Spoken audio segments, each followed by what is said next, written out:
Welcome back, everybody, to the Lion's Den. Today, we speak with Sergio Yankovenko, who is a pitch deck specialist.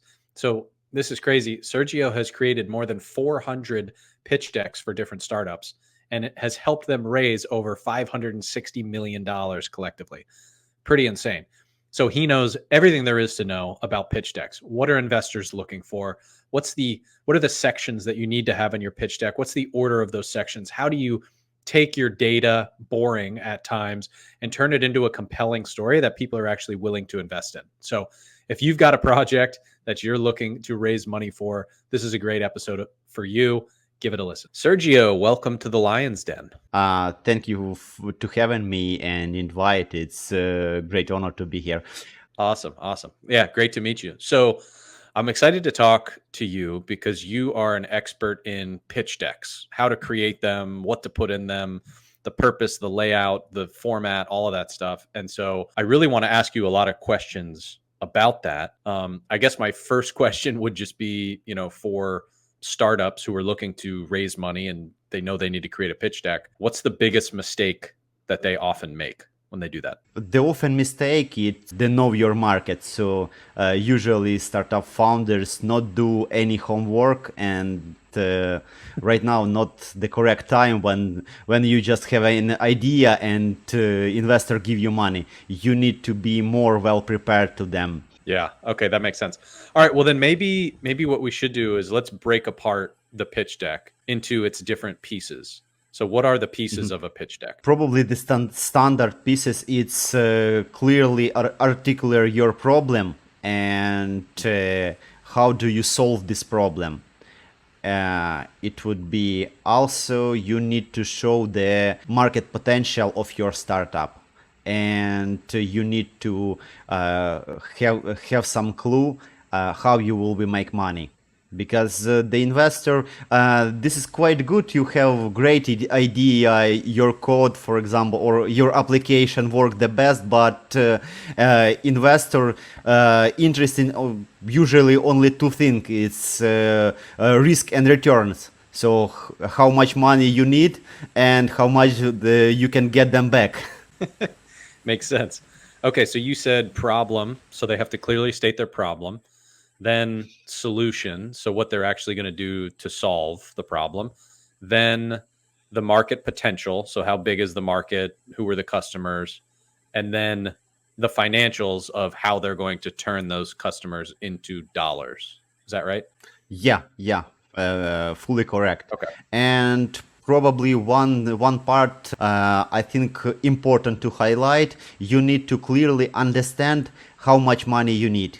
Because I met the many startup founders have no idea how much they wanted to raise and haven't planned how to spend this money. And usually, okay, how much you're able to get to me, and this is not gonna be work. Then does that mean that you think startup founders, before they even make their pitch deck, they need a financial model? Yeah, sure. Financial model is its basis. It's important. Okay, financial model comes first. Okay, so of those sections that you laid out, problem, solution, market potential, and financials, how long should each of those sections be? Not so long. It's one of two slides maximum. Okay. Because you need to understand. So include latest research. The investor have only 3 to 4 minutes to review your pitch deck. And if you create some deck at 30, 50 slides or more, no one will be read it. And usually it's okay, it's complicated, move to trash. So you need to be as easy to understand it as possible. If investor interested in your idea, they contact with you and ask, okay, can you give me some business plan? Can you say me that or that? But in initial pitch deck, you need to be simple and clear. Got it. Okay. So like maximum slides for a pitch deck is what? Like 10 to 15 maximum? Yeah, 10 to 15 maximum. It's what working right now. So what are some of the types of businesses that you've helped to create a pitch deck? Do you have a couple examples? I have a lot of examples right now in my portfolio, about 55 or something, Wow. because not every pitch deck I able to show, because some of them under NDA. Sure. And in general, it past 10 years I work in about 400 different startups in different area, and mostly it's some SaaS product applications, couple in real products, but it depends. So I have experience in different areas. And have they been successful then? I mean, were they able to raise money? That was the whole goal, right? Yeah, I have. If you able to put somewhere the link to the website, you can take a look, and I put the mark how much is each startup raised, and it's clearly to understand. Okay, these pitch decks work well, and they raise it. Some of them raise 10 million, some of them 50, and some of them probably highest startups what I work with higher are about quarter billion. Jeez. Wow. Okay. And so you're located in Ukraine and Yeah, you work with you work with startups all over the world. So I'm kind of curious, where are most of your clients located? it's US, it's Silicon Valley, and Okay. sometime New York. So less from Europe. Okay. Yeah, that was my question. I was curious because you're closer to Europe if somehow you're tapped into some like startup world over there, but it sounds like yeah, it's you're right. All the startups are in the US. That makes sense. In a pitch deck, what's a way for like we have the formula, right? Problem, solution, market potential, financials. How how does somebody stand apart if everybody's following the same formula? And I know some people Mhm. are not. Some people are failing to follow the formula. But for all of those who are, how do you get your pitch deck to stand apart from the others? You need to make your homework and analyze your competitor. For example, many startups quite similar, and you need to clearly understand why you different from them.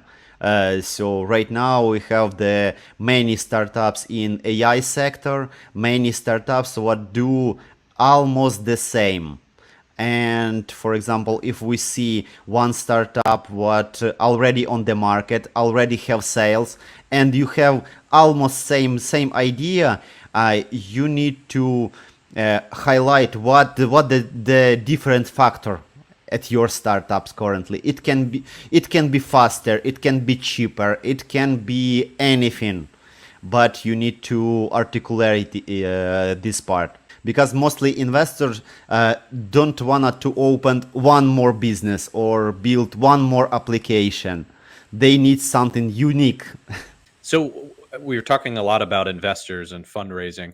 Have you, and I know you've been doing this a long time, so has the fundraising environment changed over the past few years? Like what are you seeing? Is it harder to raise money now than it used to be? Is it easier? Is it different? What are you seeing? Right now it's much harder because this investors much more picky right now, and a lot of different startups Mm. what was failed. So investors not trust like it was 5 years ago, or just when startups raised 10 or so years ago. It was okay, I have idea, give me a million, no problem. Right now you need to fight to get Right. 100. Do you think that's because investors are like how do I want to ask this? Are they really picky? Are they not wanting to spend their money, or are there so many startups right now that are asking for only a little bit amount of money because of the new technologies like ChatGPT, and it's just easier to write code, it's easier to develop a SaaS product. And so is that why are startups just trying to raise less money these days? No, investors especially we need to understand which probably round we right now. If our startup Yeah. we talk about some MVP or pre-seed stage, you need to just understand your idea and understand need this to market or no. So investor gives some little amount of money just to build MVP, just to find first client and understand this is interesting to people or not. If this mean about the latest stages startup, they you need to clearly understand you already make money, how much you make, and so on. So not only investor picky, you also should be picky too. You need to understand which investor you try to connect with your startup. You need to find the right investor. Only in that way it would be work. What is the right investor? How do you make that decision? Just the person who's nice? Not really. uh, Probably it depends what you're looking for. It's quite depends because if you're looking for something called smart money, so this investor who can not only give you money but give you advice, give the maybe connections and so on. This one type of investor, and uh, probably you need money only to grow. So, for example, you build MVP, you get some team, you already maybe find some one or two clients, but you need to grow money. This quite different type of investor.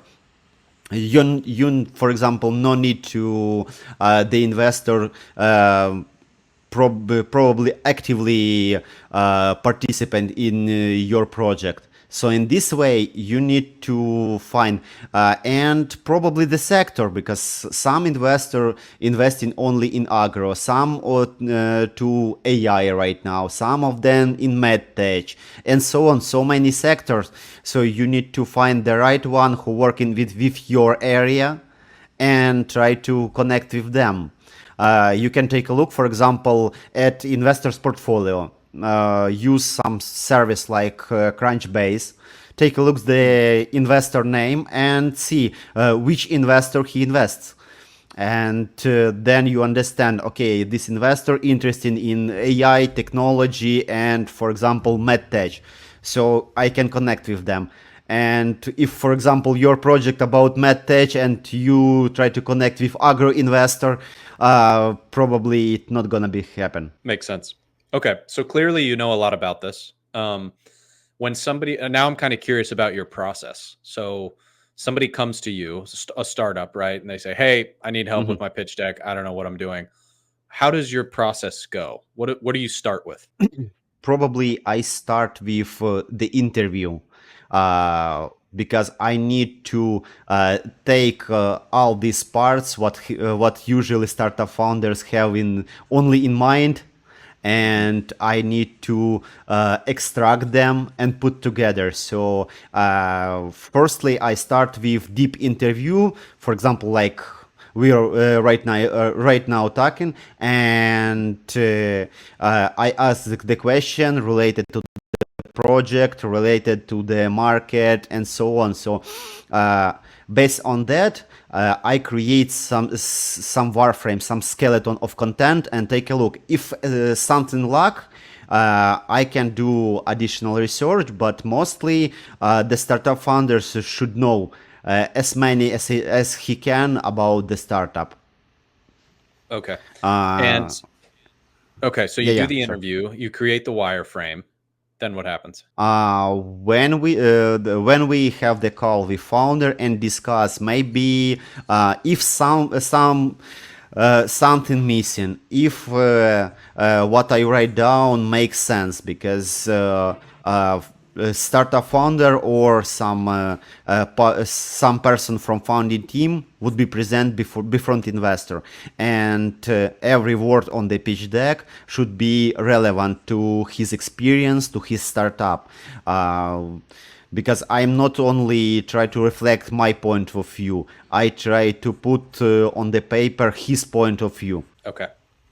Now you mentioned, in the beginning we were talking about the market potential and how the Mhm. founder has to do their research. So if somebody starts working with you and they haven't done their research into the market potential, do you help them with that, or do you say before you even do your pitch deck, you need to go figure out your market potential? I try to help as much as I can. Mhm. So probably some of the startup founders after the first initial call decide to make some pivot because okay, your idea is great, but for example, this guy do the same but much cheaper than you, and and some person after a couple of months, okay, I have another idea how we can use my service, and in only with this perspective we can go to the point. So I try to not only probably some kind of earn money to create something to client. I try to bring them to the right way, how they can really build their startup. Okay. And then what about the financials piece? Because we mentioned before, you really need a Mhm. financial model so you have that data to put in the pitch deck. What if they come to you and they don't have a financial model? Do you have like a partner that you can send them to put that financial model together for them, or what? Yeah, I have the partner who actually financial guy and Mhm. help they build the financial model. But Okay. mostly startups already have something, just some tires, just some idea. For the pre-seed or seed startup, you no need to quite detail. You need to understand. Okay, I will use subscribe model and will charge so much money. So you probably no need so much to dive deep into the details, Hmm. and it can be only just a couple pages financial model. Not no need to put so much effort to it. Okay. Got it. Yeah, that makes sense. So, okay, going back to your process. So, deep interviews, you create the wireframe, you run it by them. They tell you if you need to change anything, add anything, put it in their voice more. Then what? Then do you go into like the actual full design of the slide deck? Yeah, yeah. We starting the design from couple slides to make the visual, to make it look good, and Hmm. etc. And then we, for example, firstly I create just couple slides to not spend a lot of time because I need to replicate the investor vision, Hmm. and I send to approval to take a look. Maybe my vision it's not what client looking for, so I try to ask, okay, if this not working to you, show me what you think it should be look like, and when we agree with initial couple slides, I apply this style to whole deck, and maybe some edits. It will be some ending part of the collaboration. Okay. How important is the actual design versus the content that's in there? Like, what's more important? Do you need both to work together? Probably, if we can compare the importance of content and design, Hmm. it would be 80 by 20. So Content is content is, 80.